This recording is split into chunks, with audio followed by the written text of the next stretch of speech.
Hello everyone, welcome to Sankalp Learning Solutions.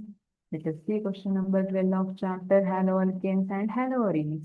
When methyl chloride reacts with sodium in dry ether, the product is methyl chloride CH3Cl when reacts with sodium in presence of dry ether. Dry ether ಮತ್ತೆ sodium ಅಂತ ಬಂದ ತಕ್ಷಣ ನಮಗೆ ಗೊತ್ತಾಯ್ತು this is Woods reaction. ಹಾಗಿದ್ರೆ ಇಲ್ಲಿ Woods reaction ಅಲ್ಲಿ ಏನಾಗುತ್ತೆ? The product formed is yes, ethane. Ethane is the product formed. Option A is correct. Ethane. ಇಲ್ಲಿ CH3 CH3 ಆಗುತ್ತೆ plus 2 NaCl is the byproduct. Right? Yes.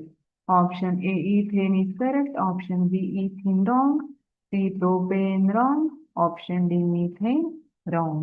ಇಲ್ಲಿ higher alkanes form ಆಗಿರುತ್ತೆ Wurtz reaction ನೋಡಿ ಇಲ್ಲಿ meth ಇದೆ ಇಲ್ಲಿ eth form ಆಗಿದೆ higher alkane methane derivative ಇಂದ ಈಥೇನ್ ಫಾರ್ಮೇಶನ್ ಆಗಿದೆ ಅಲ್ಲಿ ಕೂಡ even number of carbon atoms will be present. Thank you.